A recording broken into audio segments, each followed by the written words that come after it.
ونستعينه ونستغفره ونعوذ بالله من شرور أنفسنا ومن سيئات أعمالنا من يهد الله فلا مضل له ومن يضلل فلا هادي له وأشهد أن لا إله إلا الله وحده لا شريك له وأشهد أن محمدا عبده ورسوله الذي لا نبي بعده أما بعد. Hadirin jamaah Masjid Al-Amin yang saya hormati dan Allah rahmati, alhamdulillah Allah telah sampaikan umur kita di hari ini. Tidak terasa kita sudah berada di hari ketiga bulan Zulhijjah. Bila Ramadan memiliki keutamaan di 10 hari terakhirnya, ada syariat iktikaf, ada keutamaan Lailatul Qadar, maka bulan Zulhijjah memiliki keutamaan di 10 hari pertamanya. Dan sekarang kita berada di hari-hari tersebut. Rasulullah SAW bersabda, "Ma min ayyamin." Tidak ada hari-hari yang bila kita beramal soleh di hari-hari tersebut, maksudnya adalah di 10 hari pertama bulan Zulhijjah, maka nilainya lebih dicintai Allah Subhanahu wa Ta'ala. Dan bila ada ungkapan Allah cinta kepada hambanya, maka balasannya tiada lain adalah surga. Mendapatkan ketenangan dalam kita mengarungi kehidupan di dunia, mendapatkan petunjuknya, kemudahan dari Allah Subhanahu wa Ta'ala, selamat di dunia yang hanya sementara, sampai selamat di akhirat untuk selamanya. Maka sungguh duduknya kita di majelis ilmu saat ini, bertemu dan berkumpulnya kita untuk sama-sama mempelajari Al-Quran dan Al-Hadis, sekarang nilainya lebih dicintai Allah Subhanahu wa Ta'ala dibandingkan pertemuan kita di hari-hari sebelumnya. Demikian pula kita harus meningkatkan amal soleh yang lainnya di hari-hari ini, terkhusus amal soleh ibadah kurban, saum Arafah di tanggal 9 Zulhijjah. Dan inilah yang terus kita usahakan, terus kita wujudkan sebagai pembuktian bahwa besar rasa cinta kita kepada Allah Subhanahu wa Ta'ala dengan bisa dan mengusahakannya kita untuk berkurban. Maka hadirin, kurban itu ibadah tahunan. Tahun kemarin Bapak alhamdulillah bisa berkurban. Tahun sekarang Bapak mengusahakan, Bapak mengumpulkan tiap rupiah dari rezeki yang Allah berikan, akhirnya bisa juga berkurban. Maka demikianlah sebaik-baik amal kita di 10 hari pertama bulan Zulhijjah. Ada mau kurban atau setahun kamari kan Idul Adha dia tiap tahun, gitu Pak. Ya, jadi sekali lagi, kurban ibadah tahunan, sekalipun Bapak pernah di tahun-tahun sebelumnya berkurban, sekarang Bapak terus mengusahakan agar bisa tetap berkurban. Nah, maka materinya akan kita kaji insya Allah tafsir surah yang paling pendek. Bapak pasti sudah hafal, sering pula membacanya. Sekarang kita akan membahas tafsirnya. Semoga menjadi pelajaran berharga, teramalkan sebaik-baiknya. Karena di surat ini ada dua perintah yang Allah sampaikan kepada kita demi menggapai kebahagiaan yang hakiki di akhirat nanti bersama Nabi Sallallahu Alaihi Wasallam. Surat apa yang dimaksud? Bapak sudah memegang lembar materinya. Yang dimaksud adalah surah Al-Kautsar. Allah Subhanahu wa taala berfirman, A'udzu billahi minasy syaithanir rajim. Bismillahirrahmanirrahim. Inna a'tainakal kautsar fasholli li rabbika wanhar. Inna syani'aka huwal abtar. Inna sesungguhnya kami, a'tainaka telah memberikan kepadamu. Kamu yang dimaksud adalah Nabi kita tercinta Nabi Muhammad Sallallahu Alaihi Wasallam. Al-Kautsar, nikmat yang banyak.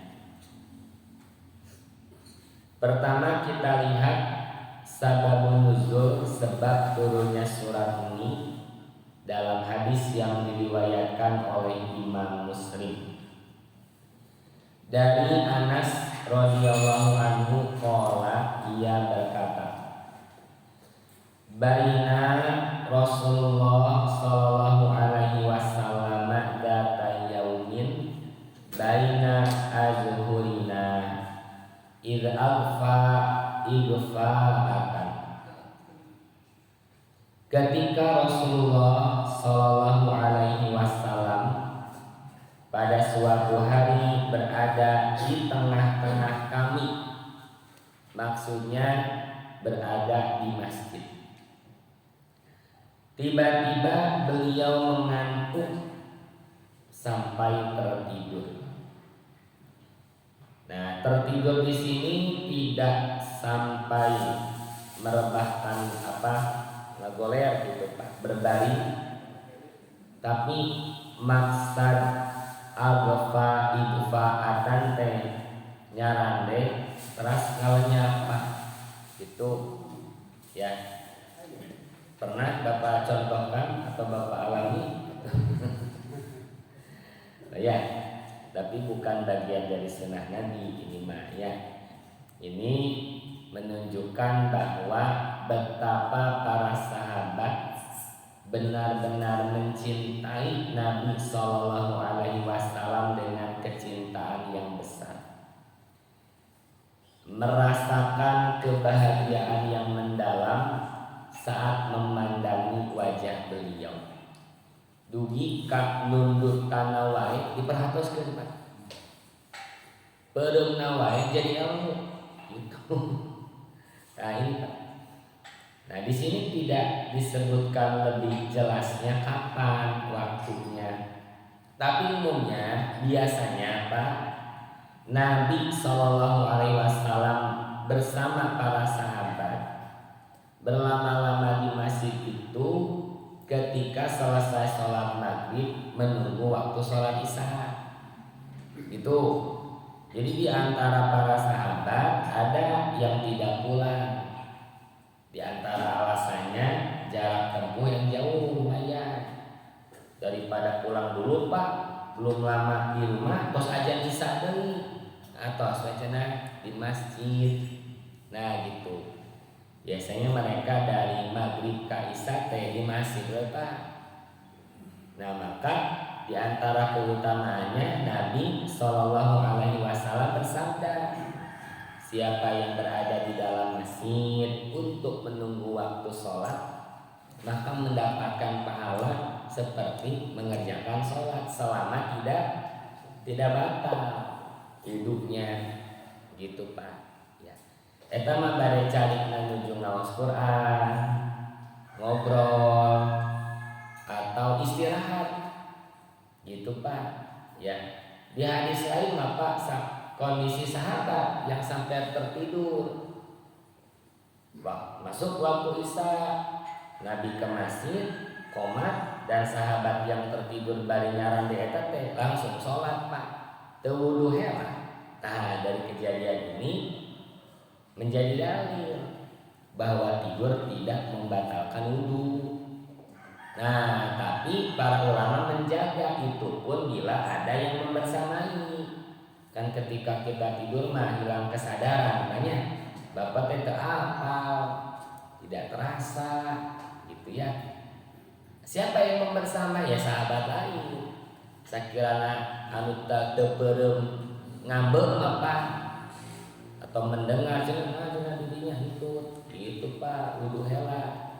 Nah berarti kan sahabat yang lain mengetahui keadaannya, maka yang tertidur tadi langsung sholat, tidak wudu terlebih dahulu.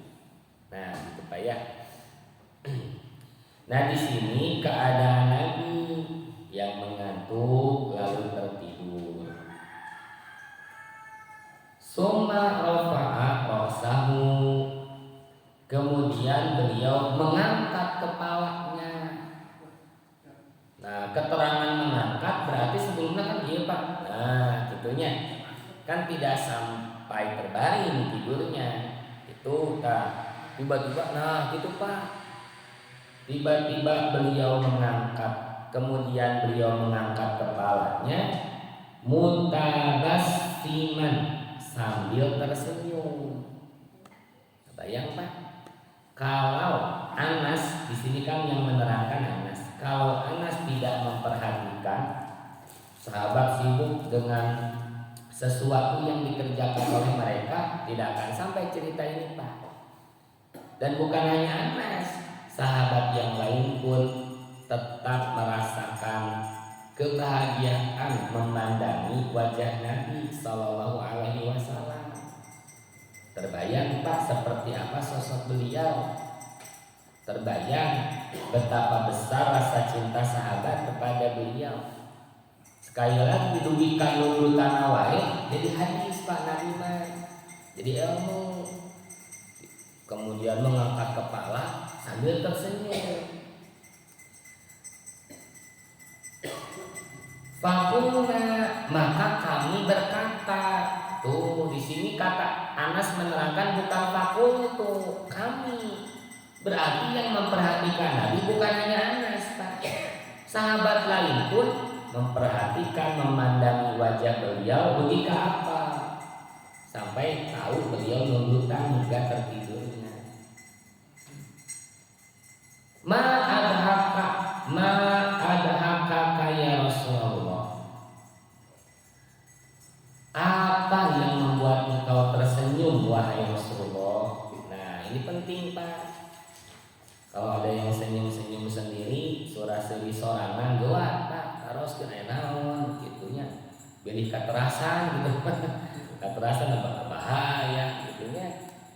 Kan biasanya bapak kantos Pak senyum-senyum sendiri. Kantos tuh Pak, kantos sering.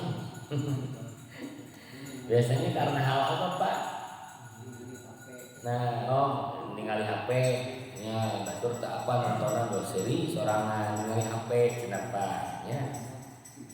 Atau mengingat sesuatu yang lucu kan banyak. Doseri sorangan gitu. Kan pas saya naros ke bata nalika bapak seri sorangan tak kiamat kada naros Mas. Gitunya. Nah, sahabat bertanya, apa yang membuat engkau tersenyum wahai Rasulullah? Qala, beliau menjawab, unzilat alayya anfan suratun. Telah diturunkan kepadaku satu surat. Anifan baru saja diturunkan kepadaku satu surat. Berarti pondok pas suratnya. Karena surat-surat yang panjang itu tidak sekaligus Allah turunkan. Ya, bahasanya satu surat, bukan beberapa ayat. Yang dimaksud ini surah Al-Kautsar. Faqara'a, maka beliau membaca. Tuh, jadi sahabat yang ikut bersama di masjid saat itu, mereka orang yang pertama kali mendengar dari lisan manusia yang paling mulia, yang baru saja diturunkan Allah Ta'ala surah Al-Kautsar. Bismillahirrahmanirrahim. Inna a'tainakal kautsar fasholli li rabbika wanhar inna syani'aka huwal abtar. Langsung dibacakan Pak Aman. Das pendek suratnya.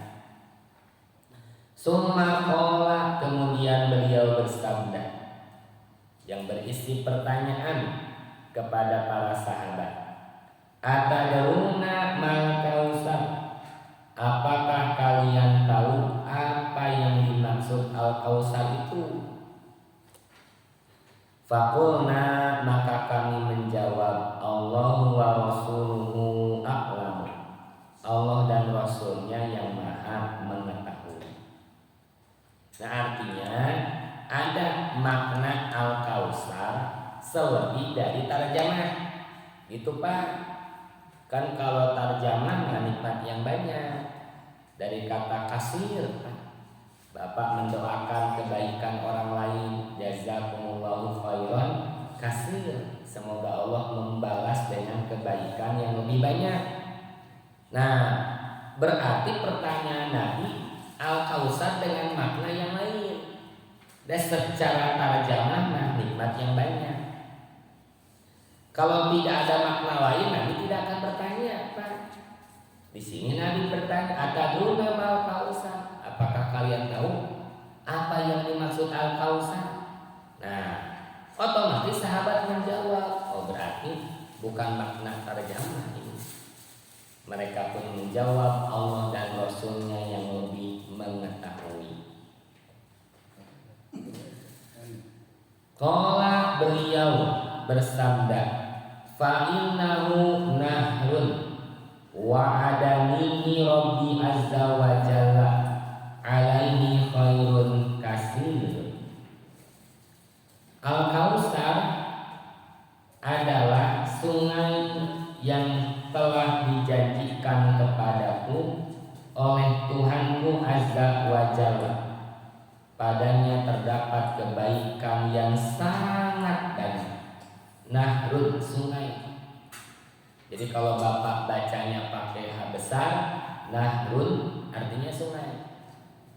Tapi kalau nahrun, H kecil ini wanhar. Nah, artinya berkorban. Lupa ya, salah baca ya, beda satu huruf, beda arti Pak. Fasholli li rabbika wanhar. Nah, wanhar, H kecil.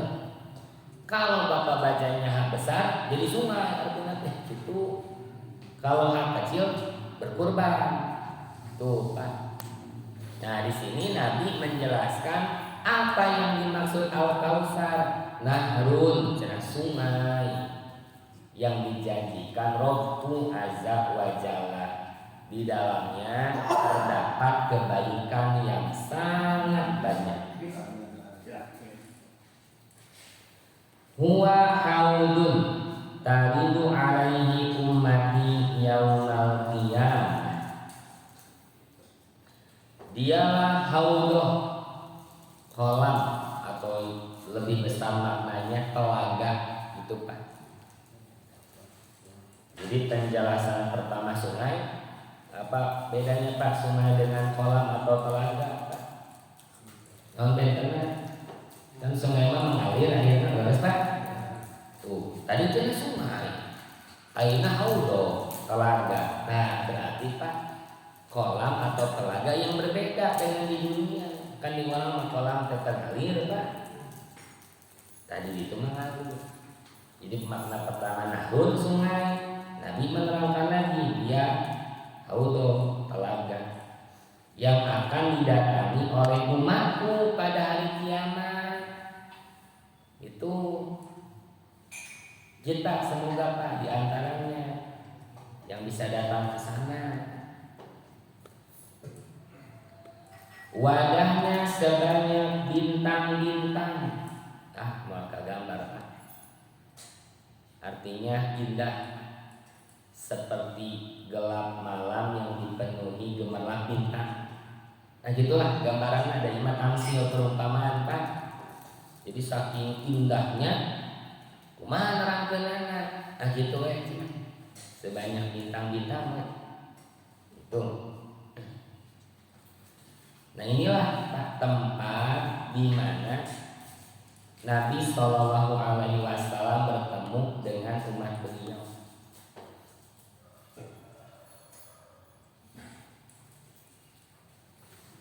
Fayuh talajul abdu minhum, maka salah seorang dari mereka ada yang ditarik.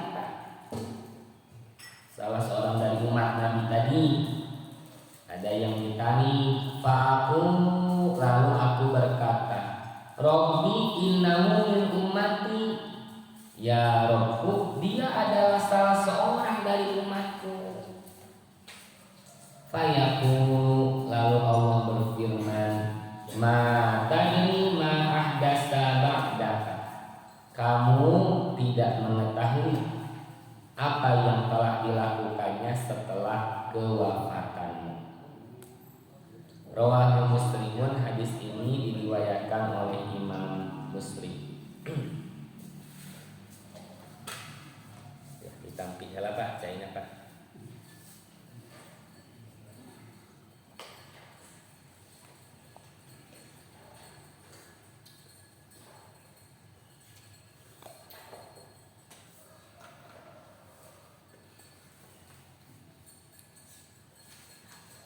Hadirin ikhwat iman yang Allah muliakan, merupakan kabar gembira bagi kita, termasuk kenikmatan yang Allah berikan. Surah yang pendek tapi berisi kenikmatan yang banyak, bahwa betapa besar rasa cinta Nabi Shallallahu Alaihi Wasallam,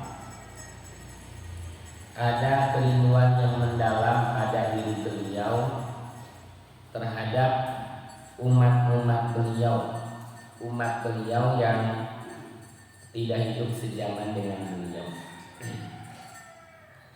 Maka Al-Kautsar, tempat yang Allah janjikan, tadi bahasa Nabi yang dijanjikan Rabb itu Pak, tempat yang Allah janjikan untuk Nabi menunggu dan bertemu dengan umat beliau.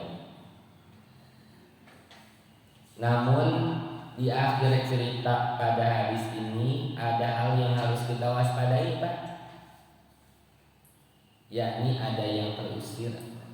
Kalau dalam riwayat lain sumpah keritu terusir Pak. Siapa yang terusir? Ternyata mereka yang mengubah apa-apa yang sudah dicontohkan oleh Nabi Shallallahu Alaihi Wasallam, yang menambah atau yang mengurangi. Mereka yang tidak menjadikan Nabi sebagai teladan, mereka yang tidak membuktikan kecintaan kepada Nabi dengan mengikuti sunnahnya. Wah ini pokoknya harus kita waspadai Pak, terusir Pak. Ada yang bertanya, serta seatas terusir tuluy ka mana? Itu Pak. Maka dia terpisahkan. Kalau berat timbangan kebaikannya kurang Pak, karena yang lebih berat timbangan amal keburukan, nyawaya apa dibersihannya lah di neraka. Itu. Kalau dalam riwayat lain ada sahabat yang bertanya, wahai Rasulullah, bagaimana engkau mengenali umatmu yang hidup tidak sejaman denganmu, belum pernah bertemu ketika di dunia? Maka beliau menjawab dengan suatu perumpamaan. Bagaimana menurut kalian bila ada banyak kuda hitam, lalu di antara kuda hitam ada kuda yang memiliki tanda putih? Bisakah engkau membedakannya? Kita biasa depan tong kuda tuh emang domba kayak gitu, sapi we. Ya ada di antara warna yang sama, ayah sababaraha bentang gitu Pak. Kan pasti gampil banyak. Kita mudah membedakan dan mengetahui. Demikian pula Nabi Shallallahu Alaihi Wasallam mengenali umat beliau. Dan tanda itu adalah min asaril wudu, dari bekas wudu kita. Berarti utara sholat maka mulai tandaan itu tidak akan bertemu di al-kausar, terusir melihat terpisahkan. Nah gitu. Nah, bagaimana agar kita menjadi bagian umat Nabi Shallallahu Alaihi Wasallam yang bisa berada diakui di Telaga Al-Kausar? Maka ayat berikut, ayat keduanya adalah syarat dan ketentuan yang berlaku. Bahkan siapa saja ya umat Nabi menginginkan pertemuan dengan beliau, tapi tidak semua bisa memperjuangkan, tidak semua bisa mengusahakan dengan ketaatan, gitu Pak. Jadi kita jangan kalah Pak dengan mereka yang hidup di dunia hanya mengejar dunia semata. Eta mah Pak hampir perjalanan tiap kadieu di setopan buah batu Pak Soekarno-Hatta. Tos aya nu kieu Pak. Profesi minta-minta seorang teu meunita minas. Nya waktu ayeuna Pak subuh tos aya tuh. Kan tak acan pinuh pengendara ya Pak. Tidak seadat kemacetan di pukul 7 pukul 8, tapi saya anu minta-minta apa pengemis minta minas. Jam sakieu tos dinas. Nulani tadi Tegalega tos aya Pak. Semangat kieu olahraga gitu mah. Oh mau di pasar mau tos pinuh Pak. Ya. Tah, maka jangan kalah dengan yang hanya mengejar keuntungan dunia. Mohon maaf bisa jadi mengabaikan perintah agama. Tuh eta tadi papayun kisahnya eta pengemis minta-minta berat. Tanginas patos dinas jam sakit. Ya. Nah ini jamaah ya. Sababun nuzul, sebab diturunkannya surah Al-Kausar. Bagaimana agar kita bisa menjadi bagian umat Nabi Shallallahu Alaihi Wasallam yang bisa bertemu dengan beliau di Telaga Al-Kausar? Jawabnya fasoli, maka sholatlah. Tuh Pak. Fa ini jawabnya, ya jawab syaratnya. Maka sholatlah. Jadi bukan pasol ini Pak, spasinya pasol ini robika, bukan pasol ini robika. Maka sholatlah li robika, karena Tuhanmu. Fasoli, maka sholatlah li robika, karena Tuhanmu. Wanhar, dan berkorbanlah. Nah di sini Allah Subhanahu wa Ta'ala menyampaikan dua perintah syarat utama untuk keselamatan hidup kita, sholat dan berkorban. Sholat ibadah badaniyah, sholat ibadah harian, sholat menjadi penentu untuk keberhasilan ibadah yang lainnya. Adapun berkorban bagian dari ibadah maliyah, ibadah harta. Itu kita lihat penjelasannya jamaah dalam tafsir Ibnu Katsir, yaitu akhlis lahu sholataka, ikhlaskanlah karenanya sholatmu, tuli robbika teka, ya karena Tuhanmu, ikhlas. hanya untuk mengharapkan balasan dari Tuhanmu. Ikhlas teh bersih, kebersihan hati, ya lurusnya niat kita yang tertuju hanya karena Allah dan hanya mengharapkan balasan dari Allah. Ini syarat utama diterimanya amal ibadah kita. Dan sembelihanmu, nah kenapa Pak Aiwan Harman tidak disebutkan wanhar li robbika gitu? Fasoli li robbika wanhar li robbika, tanda gitu ya, padahal dua-duanya harus li robbika. Ternyata di antara keterangannya, sholat yang benar-benar ikhlas tertuju karena Allah, hanya untuk mengharapkan balasan dari Allah, akan membuahkan kemudahan dalam amal soleh yang lainnya, di antaranya ibadah harta. Jadi kalau ada orang sholat dikerjakan setiap hari, tapi ketika kurban banyak alasan, merasa lebar Pak untuk mengeluarkan sebagian harta yang Allah titipkan agar bisa berkurban. Maka dipertanyakan, leresnya sholatna li robbika gitu. Sebaliknya, yang sholatnya li robbika akan mudah untuk ibadah yang lainnya, terkhusus ibadah harta. Bahkan mengusahakan Pak, ya setahun sekali kurban kira-kira tetap kumpul. Nah gitu Pak, mengusahakan. Jadi orang bisa kurban karena punya kemauan yang kuat. Gitu Pak. Kadang kemampuan ya sehari-hari seadanya sederhana, tapi untuk kurban bisa. Contohnya siapa Pak? Nabi kita tercinta, Nabi Muhammad SAW. Jadi sehari-hari beliau seperti apa sih? Wah, sangat sederhana sekali Pak. Pakaiannya, makanannya, tempat tidurnya, rumahnya sederhana Pak. Tapi urusan ibadah, wah apa seperti orang yang kaya raya yang berlimpah harta. Tuh gitunya. Urusan jihad, wah totalitas Pak.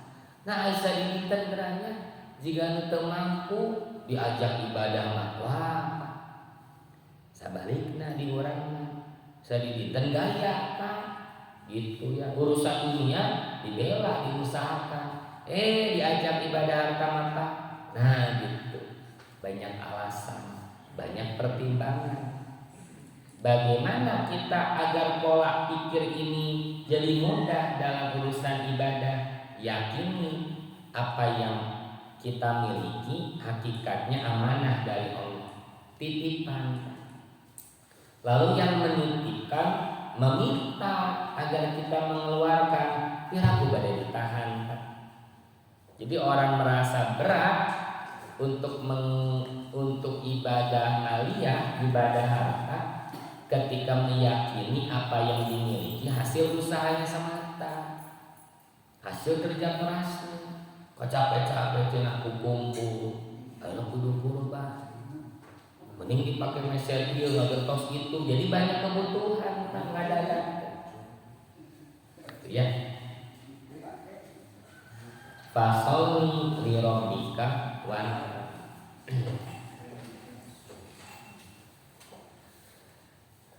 Karena sesungguhnya fa'innal musyrikina, karena sesungguhnya orang-orang musyrik kanu ya'buduna asnama wa yadbahuna laha, mereka menyembah berhala-berhala dan menyembelih karena berhala. Tuh Pak. Jadi ibadah sembelihan itu sudah ada sejak masa jahiliyah. Bahkan kakeknya Nabi SAW, siapa Pak kakeknya Nabi?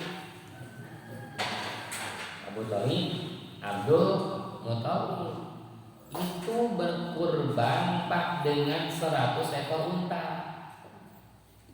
ketika bernazar. Jadi kalau menemukan kembali sumber mata air Zam-Zam, pokoknya mah bari mencit budak gitu Pak. Setelah diundi keluar nama Abdullah. Orang-orang tidak setuju. Wah, jangan Abdullah aku yang disembelih. Kocok deui, keluar Abdullah. Wah, Abdullah deui. Nah, maka kata dukun saat itu, nah kalau keluar Abdullah ganti dengan 10 ekor unta. Sampai 10 kali keluar Abdullah. 100 ekor unta dukun bantah. Ternyata Allah memiliki skenario, memiliki rencana besar. Justru dari Abdullah inilah lahir Nabi yang terakhir. Ya baik, jadi Allah menyiapkan dan Allah menjaga. 100 ekor unta Pak disembelih, dibagikan dagingnya, memberikan banyak manfaat kepada orang-orang yang ada saat itu. Apakah kurbannya lirabbika? Belum saat itu mah. Tetapi karena siapa kurbannya? Ya'budunal asnam, yang mereka sembah adalah patung-patung berhala. Gitu Pak.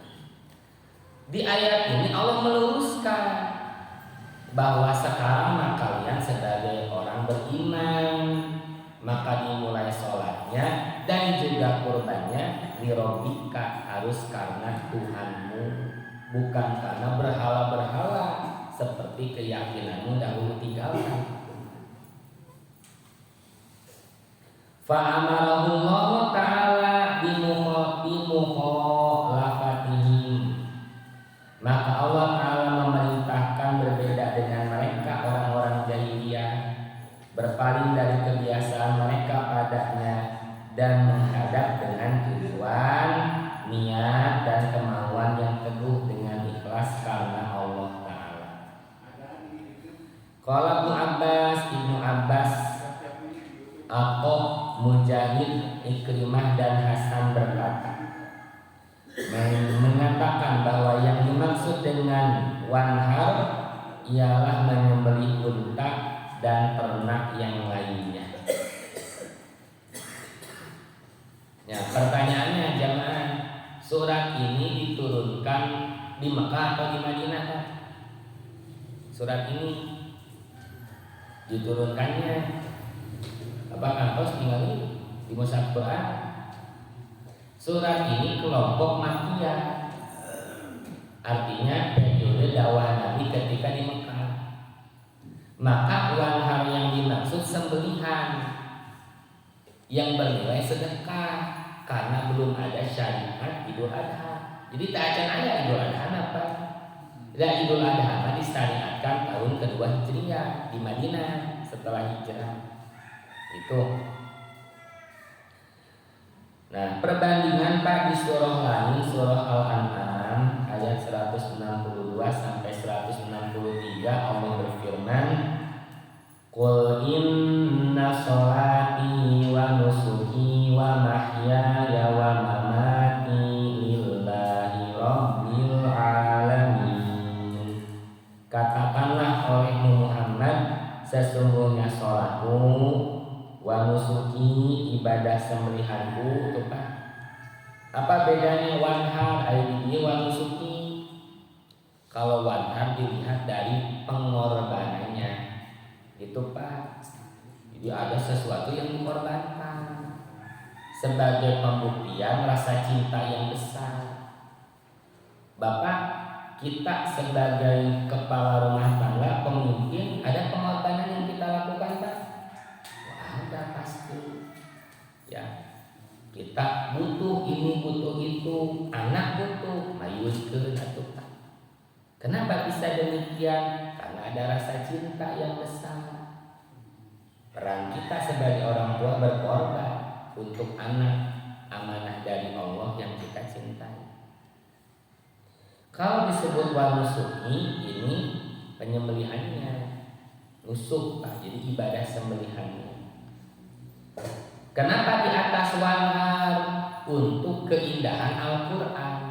Jadi Al-Quran mukjizat bukan hanya kandungannya, secara teks tulisannya saja kemukjizatan dan keindahan. Tuh Pak, Al-Kausar, wanhar, Al-Betar, semuanya satu pola.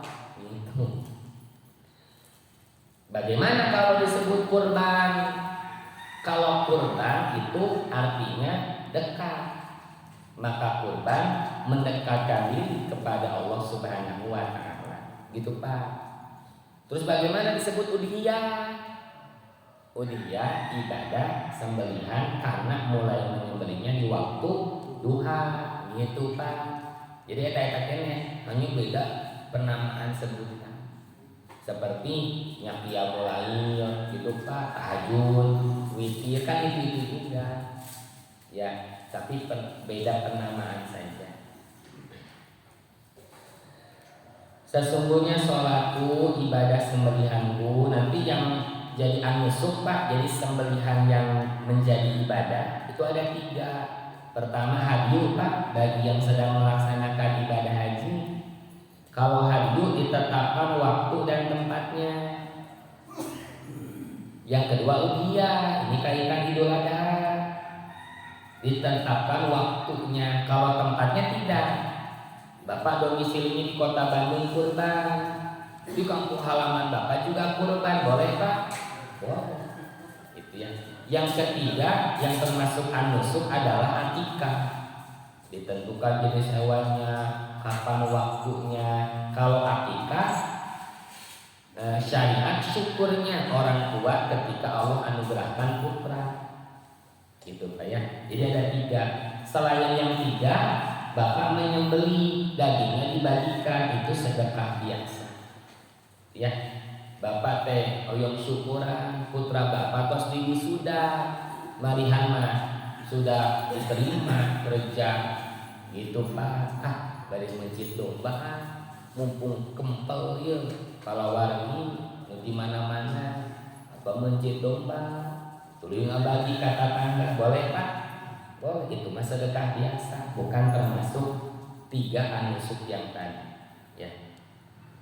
Hidup sampai matiku pastikan lillahi rabbil alamin. Nah ini, Pak, hidup kita yang lillah artinya siap menerima aturan dari Allah. Kalau hidup yang lillah tapi melawan ketetapan Allah, ya bukan lillah itu. Mau diatur menaati Allah itu lillah. Sampai matinya kita semoga husnul khotimah. Kenapa? Karena hidupnya kita lillah. La syarikalah, tiada sekutu baginya, wa bidzalika umirtu wa ana awwalul muslimin. Demikian itulah yang diperintahkan kepadaku dan aku yang pertama kali menyerahkan diri. Selanjutnya jamaah kita lihat di surah Al-Hajj ayat 36 sampai 37. Ini ketetapan kurban, siapa saja mustahiknya, orang yang berhak menerimanya, apa tujuannya. Nah, ada di ayat ini. Allah berfirman, wal budna ja'alnaha lakum min sya'airillahi lakum fiha khair. Unta-unta itu kami jadikan untukmu sebagai bagian dari syiar agama Allah. Di sini disebutkan unta bukan pengkhususan, tapi perwakilan. Unta hewan kurban yang paling besar. Nanti di bawah unta sapi, di bawah sapi domba atau kambing. Nabi mah cenah teresep daging sapi, gitu oge daging domba. Badai mencit hayam ini, Pak? Tidak. Walaupun hayamna seharga domba, tetap Pak tekaji gitu ya. Nah, maka unta-unta itu kami, kata Allah, jadikan untukmu sebagai bagian dari syiar agama Allah, mengagungkan agama Allah, ya, menunjukkan kebesaran Islam, memberikan banyak kemanfaatan. Maka dari ayat ini tidak bisa kurban diganti dengan uang. Usum ayeuna mah segala mahal, segala susah. Atos teh kurban gentos ku artos. Bagikeun ta amplopan. Tidak bisa, Pak. Ada ibadah sembelihan. Kan mulai artosna dibeujit kumaha gitu. Ini masih enggak bisa ditukar. Gentosnya ku sembako mah. Soalnya kolesterol, daging-dagingan mah gitu. Yang ada setruk kayak gitu geura. Nyalakeun bapak ngabagi daging eta setruk. Tidak bisa. Ieu mah ibadah sembelihan syiar gitu. Fadhkurus mallahi 'alaiha shawab, maka sebutlah nama Allah ketika kamu akan menyembelihnya. Sedangkan unta itu saf, berdiri saf, shawabnya jama dari saf. Nah ini lazimnya unta mah dipencit bisa sambil berdiri tanpa dibubrageun. Tapi kalau sapi kan tidak bisa. Ya. Nah maka menyebut nama Allah yang dimaksud apa? Bismillah. Bismillahi Allahu Akbar. Fa'idha wajabat junubuha, lalu apabila telah rebah, telah benar-benar mati, baru lepas. Ya dipisahkan dari kulitnya. Tapi kalau ada yang menyembelih Pak, masih gerak Pak sapina, terus ditek-tekan, maka sama dengan memakan daging. Kadang memanggil tukang jagal hanya bisa bagus menyembelih, tapi aturan syariatnya panitia bertanggung jawab mengawasi gitu Pak. Dipencit ngap-ngapan kene gerak kelapa tongak antepkeun gitu Bapak harus tegas. Tunggu Pak sampai benar-benar mati, ini ayatnya gitu. Lalu siapa mustahiknya orang yang berhak menerima daging itu? Paling utama kurbani atau mudohi atau sahibul kurbani ayatnya Pak. Kalau sudah benar-benar mati, fakulu minha, maka makanlah sebagiannya. Perintah kepada siapa ini? Yang berkurban. Maka bagi panitia untuk kurbani jadi prioritas utama. Sok Bapak yang menitipkan sang kurban ke kami manawi aya pesanan khusus itu Pak. Nyata cenah hoyong cokor pisahkeun ku Bapak teh. Mung eta sasapi 7 orang sadayana hoyong cokor Pak. Kan aya 4 ngeureunanya. Bapak punten we berinformasi punten cokor teh tos kapayunan nu sanes ieu teh. Kumaha tuh buntut, nya kitu oge buntut. Hulu atuh hulu sami da mun hiji huluna gitu. Jadi nu opat teh cokor, nu hiji buntut, nu hiji hulu. Hiji deui katinggaleun bae ka kantun. Naon atunya bios atuh abi mah pesen eta hoyong lidah, da kantun ku Bapak pisahkeun. Nah gitu. Ya. Yang kedua, wa aqimul qani'a, berilah makan orang yang merasa cukup. Nah gitu Pak. Yang ketiga mustahil kurban wal muhtar, orang yang minta-minta. Ya. Ada pertanyaan, kita cenah aya jami beunghar teu kurban. Tetap dibagi gitu, bagikeun we tadinya. Mudah-mudahan tahun lalu kurban gitu. Gitu, bagi kali saja. Jadi agar kemanfaatannya menyebar merata. Gitu ya. Jadi mau yang merasa cukup atau yang terang-terangan minta, kasih saja. Kadzalika sakharnaha lakum, demikianlah kami telah menundukkan hewan-hewan kurban itu untuk kalian. Jadi Allah tundukkan, Allah jinakkan. Bahkan di lembur maka hidup seatap dengan yang punya rumah. Kan sok itu Pak di lembur mah. Di pengker teh aya kandang domba, aya kandang hayam, akur eta Pak seatap. Jinak Allah tundukkan bukan karena hebatnya Bapak, tapi Allah yang Maha Kuasa menundukkan hewan-hewan itu. Apa tujuannya jamaah? La'allakum tashkurun, agar kalian bersyukur, kedah ningkat rasa syukur kita kepada Allah. Jangan sampai Pak menerima daging kurban, Pak azan asal berkumandang, ayo Pak cenah ka masjid. Kalau cenah pamang ngabubar we Pak nyantai gitu. Maghrib kagok cenah gitu Pak. Apa la'allakum tashkurun. Pas menikmati satena anu dipuji saha? Bisa anu mencitna geuning imah kambingna teu bau. Bisa anu balaja kambingna menihipu ieu daging. Tuh beranu dipuji eta. Hilaf Pak bersyukur kepada Allah. Banyak hewan sapi, kambing tidak ada syariat Idul Adha, tidak bisa kita menikmati semeringkah Idul Adha, gitu Pak. Ada Pak syariat Idul Adha, teu aya sapina, kambingna, moal bisa meureun Pak digentos ku hayam. Tuh Pak. Jadi hewan ini yang keberlangsungan hidupnya dijamin oleh Allah. Masa samilari. Nah, gitu Pak. Nah, ini la'allakum tashkurun, kedah meningkat rasa syukur kepada Allah. Kalimat pun dan banyak pengalaman. Nu aya asal teh jauh karang sama situ. Kemana atau ngararabun ka nyararate. Ya, atau mah ada ngurangan sampai urus daging gitu Pak. Urus cokor apa la'allakum tashkurun gitu. Layanallahu luhumuha wala dima'uha, dagingnya darahnya sekali-kali tidak akan sampai kepada Allah. Allah mah tidak butuh. Tetapi wala yanaluhu taqwa minkum, yang sampai kepada Allah mah ketakwaan di antara kalian. Ini meluruskan kurban jahiliyah. Kurban jahiliyah mah dagingnya dipersembahkan untuk berhala-berhala mereka.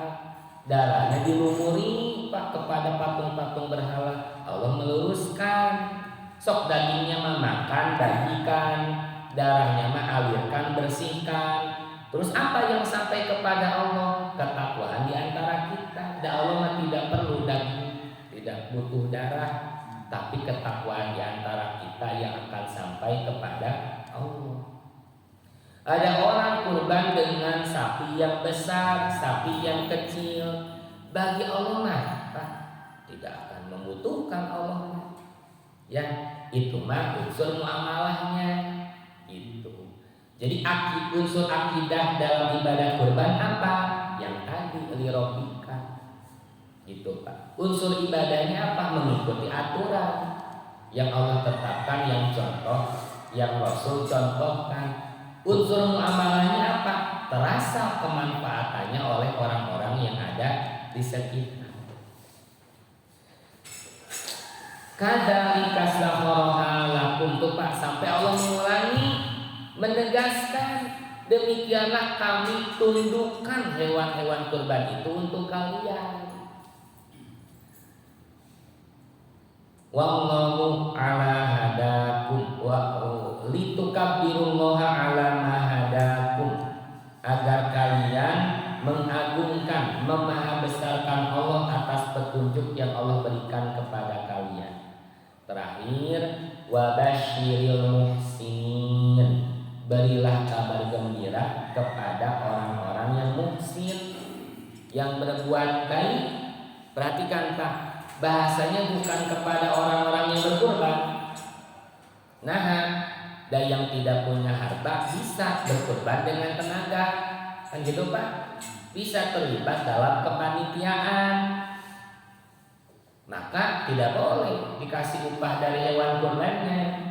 Mun bade panitia misahkeun punya kas sendiri untuk membayar jasa tim ahli jagal dalam hal ini.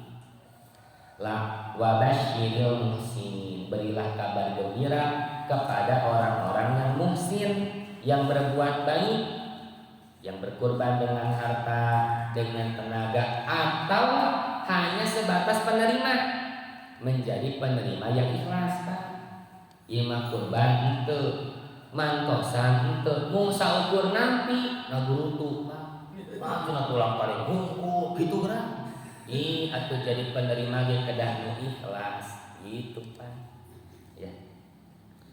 Ayat terakhir ini berbicara tentang keadaan orang-orang musyrik Mekah yang mencela, menghina Nabi ketika wafatnya putra beliau yaitu Qasim.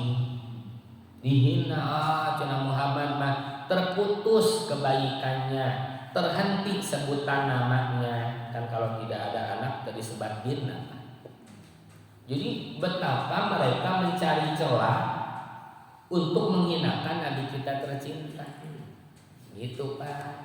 Dianggap terputus kebaikannya, terputus sebutannya. Di sini Allah menegaskan, inna syani'aka huwal abtar. Sesungguhnya justru orang yang membencimu dialah yang terputus. Gitu Pak. Sedangkan Nabi kita tercinta tidak terputus Pak. Sampai kapanpun termasuk saat ini nama beliau yang kita sebut. Sholawat tidak pernah berhenti. Pengajaran beliau kita pelajari, kita amalkan. Sok, Bapak kehilangan sosok tercinta anggota keluarga, lebih dulu meninggal dunia. Berapa lama Pak Bapak bersedih? Seiring waktu, kehidupan terus berjalan, akan terlupakan, bahkan bisa jadi tergantikan. Baris Pak? Oh, Pak. Ada satu sosok Pak, kita belum pernah bertemu, hidup tidak sejaman, sudah wafat, tapi ada kerinduan mendalam. Siapa? Ini sosok Nabi Shallallahu Alaihi Wasallam. Inilah yang disebut keimanan. Nah, gitu. Ya, itu ayat terakhir, lebih jelasnya nanti Bapak baca keterangan para ahli tafsir yang saya cantumkan. Yang dimaksud huwal abtar, nah kata para ulama, dia adalah Al-As bin Wa'il. Dia sosok yang menghina, yang menjadi pemicu orang-orang mengikuti untuk menghinakan Nabi kita tercinta. Justru mereka yang membenci Nabi akan terputus kebaikannya. Alhamdulillah, wallahu a'lam bishawab. Demikian jamaah yang bisa kita kaji pada pertemuan subuh kali ini. Insya Allah pekan depan Selasanya kita saum Arafah ya. Rabu depan nanti buat palisanya dan Idul Adha. Ya, nanti kita insya Allah bertemu lagi Rabu berikutnya setelah libur edisi Idul Adha.